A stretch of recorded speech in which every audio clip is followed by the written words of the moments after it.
What's up, everyone? I'm excited to be here with you today. It's just me hanging out solo in my podcast studio. Generally, episodes like this, I am hanging out on a Peloton, but I've got my workout gear on and I intend to work out. But I'm going to be with my buddy later, my buddy being my little bubby. My little guy and I are going down to North Carolina for a couple of days to spend with my mom while also getting a little bit of work done that requires me to be away from everything else, such as writing. And I wanted to process with you guys what I just experienced at the Global Leadership Summit.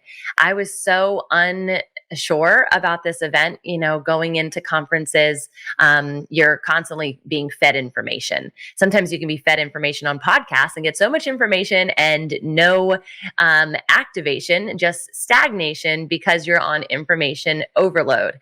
And I don't want to be that type of learner. I want to be a learner that maybe has a pause on said learning something new and really applies. It's one of the reasons that I stopped a mastermind in the past is because I just needed space. I'm like, gosh, I have so many things that I know I need to do, and yet I have no time to do them. And so I need to stop the infiltration cycle.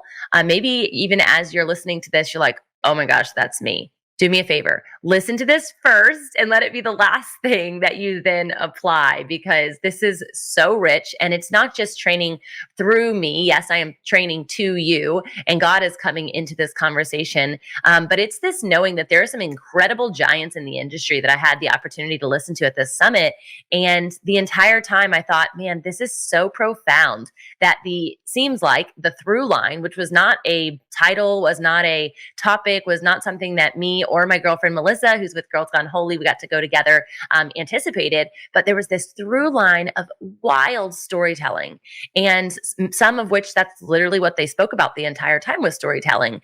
And I thought, man, this is so powerful. This is so powerful, in fact, that I want to really dissect it a little bit more. Like, how am I effectively telling stories? Clearly, as a publisher, I tell a lot of stories, and that's what we love to do, is to bring people together in cohort projects or for them to be able to individually amplify and share their story. But it's also storytelling when we're on microphones like this, like me sharing that I went on this unexpected adventure. I got a gifted ticket, which was really the only reason that I went, but also not the only reason I went. It was the reason I was capable of going, let's put it that way, because I went to spend time with Melissa. I went because I wanted to learn something new. And some of my favorite teachers, Craig Groeschel and Erwin McManus was there, and many others, which I'll tell you about. But I thought, man, I have a story inside of a story, inside of a story, inside of a story. It's like one of those Russian doll experiences where you undo it. There's another story. There's another layer. It's the process of knowing yourself, and then also the process of being able to communicate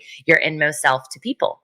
That is effective storytelling, and they did a phenomenal job. So while I go to conferences to learn, I actually was going to this conference to scout the land. I actually prayed over this many times because we as a company were going to partner with them and be a booth at the experience and get to know the 7,000 people that were in the room. And there was a whole nother show and podcast on what I could tell you about the event side of this execution, the venue and the size. And it was just bananas. Willow Creek Church is beautiful. It's feels like a college campus.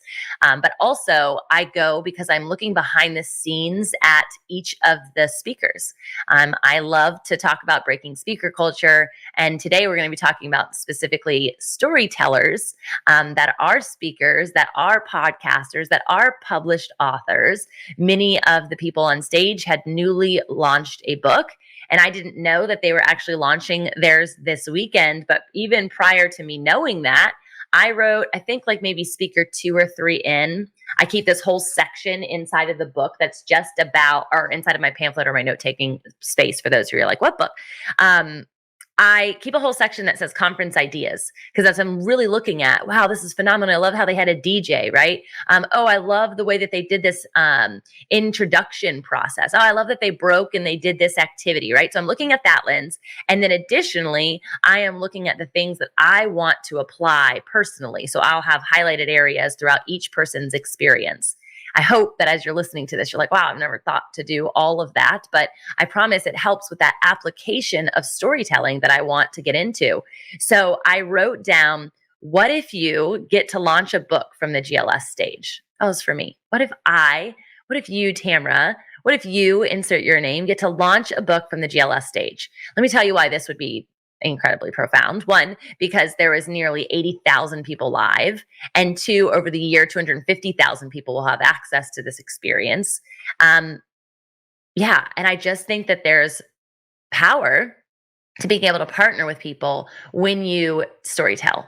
Because if the storytell is like telephone, right? And it's just that eventually the telephone is completely wrong from what the original message is. And so I believe all of you guys who are listening, you're a messenger, you're a storyteller in and of itself. And you could raise your hand to this, maybe as something you want to get better in. We're all always becoming, right?